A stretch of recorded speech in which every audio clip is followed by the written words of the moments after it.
There is a coffin in every comfortable house. You won't find it in the basement. You won't find it in the attic. You'll find it in the recliner you sink into every night. You'll find it in the snooze button you hit 5 times every morning. You'll find it in the promotion you didn't apply for, the call you didn't make, the version of yourself you buried so the version who feels safe could keep on living. Comfort doesn't kill you all at once. It doesn't have the decency to be dramatic. It kills you slowly, gently, one easy decision at a time, and it smiles the whole way through, because comfort has the best PR team in the world. It calls itself balance. It calls itself self-care. It calls itself just resting for now.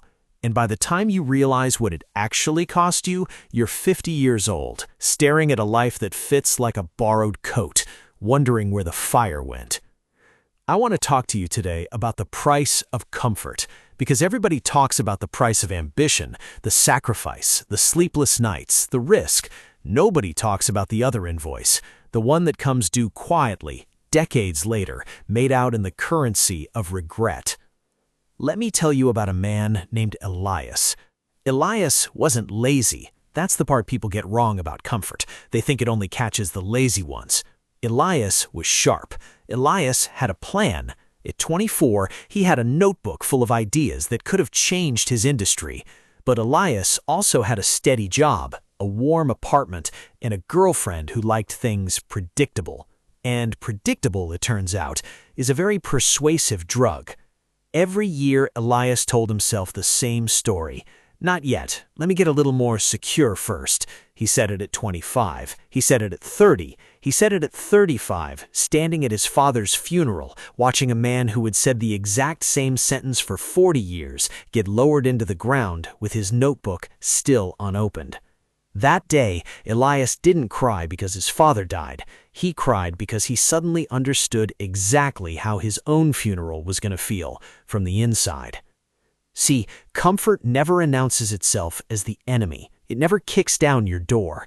It slides in through the window at night, wearing the face of safety, whispering the sweetest lie a tired person can hear. You have time. You don't. Here's the brutal math nobody wants to do. Every single day you choose the easy path, you're not just avoiding pain, you're paying for it. You're paying with your potential. You're paying with the man or woman you were supposed to become. And potential, unlike money, doesn't sit patiently in a bank account waiting for you to come back for it. Potential has an expiration date. It rots. It calcifies. It turns into bitterness if you leave it unused long enough. Think about muscle. You know what happens to a muscle you stop using? It doesn't stay the same. It doesn't wait for you. It atrophies, it shrinks, it becomes weaker than it was before you started. Your courage works exactly the same way. Every time you choose comfort over the harder right thing, your courage doesn't stay at 0, it goes negative. The next hard thing gets harder to face, not easier. That's the trap. Comfort convinces you that resting today costs nothing, when really it's compound interest working against you while you sleep. And here's the part that should scare you a little. The longer you stay comfortable, the more it costs to leave. Ask anyone who's tried to break a habit at 50 that they built at 20. Ask anyone who tried to have the hard conversation they avoided for 10 years. The debt collector of comfort doesn't knock politely. He shows up with interest. But let's flip this around, because I'm not here to bury you in fear. I'm here to hand you a way out. There was a woman named Adaze who ran a small tailoring shop in a city that didn't know her name yet. Every single day, comfort offered her a deal. Stay small. Keep the shop exactly as it is. Don't risk the savings on a second location. It's warm here. It's known here. Why leave?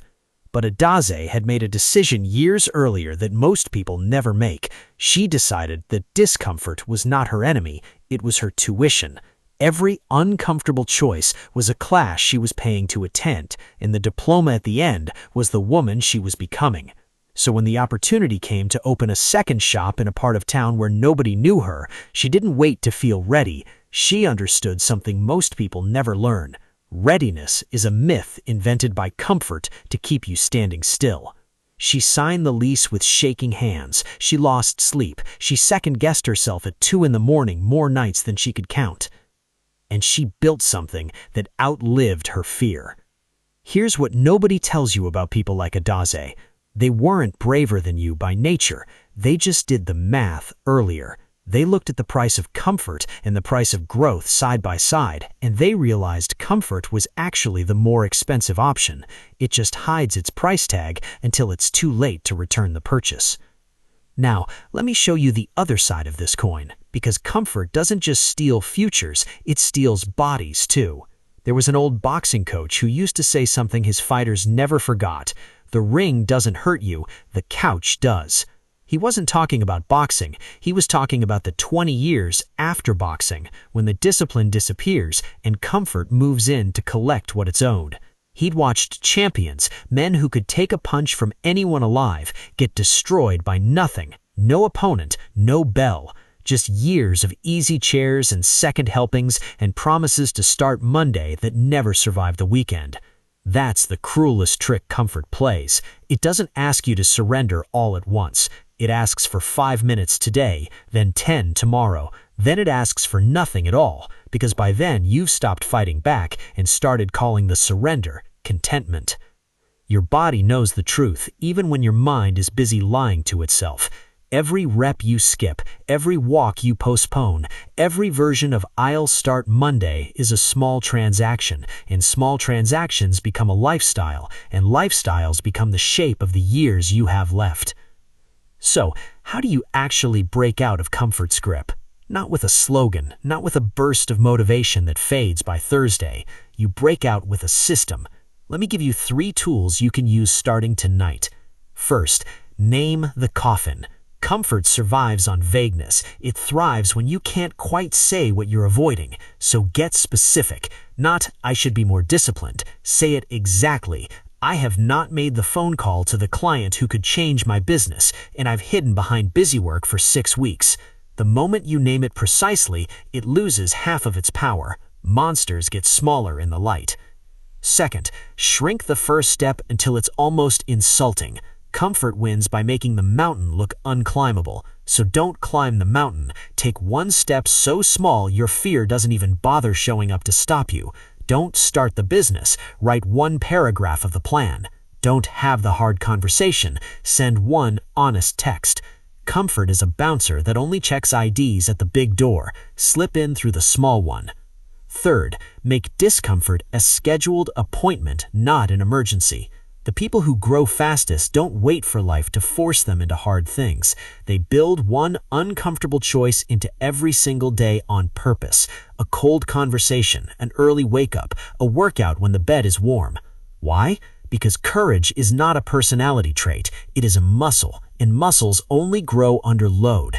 If you never load it on purpose, life will eventually load it on you without your permission, at the worst possible moment, at the highest possible cost. I need you to understand something about the nature of this trade. You are going to feel discomfort either way. That is not optional. Life does not offer a version where you feel nothing hard. The only real choice you get is which discomfort you accept. There is the discomfort of discipline, the burn of the workout, the awkwardness of the hard conversation, the fear of the leap. And there is the discomfort of regret, the 2 a.m. ceiling staring, the what-if that visits you at every birthday, the slow, quiet grief of watching someone else live the life that had your name on it. Discipline weighs ounces. Regret weighs tons. You get to choose which one you carry, but you don't get to choose neither. I think about Elias sometimes. I think about that notebook, closed in a drawer somewhere, full of ideas nobody will ever read. And I think about the version of him that could have existed, the one who opened it at 25 instead of never. That man isn't gone because he lacked ability. He's gone because comfort convinced him 1 Tuesday at a time that tomorrow was a guarantee. It is not a guarantee. It never was. Tomorrow is the most expensive lie comfort ever sold you, and you've been buying it on credit your whole life. So here is what I need you to do.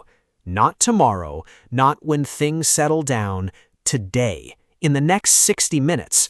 Find the one thing you have been avoiding because it's uncomfortable. The email, the workout, the apology, the application, the truth you haven't said out loud to yourself yet. And do the smallest possible version of it right now, while the fire is still lit in your chest from these words. Because here's the truth this whole speech has been building to. Comfort was never actually free.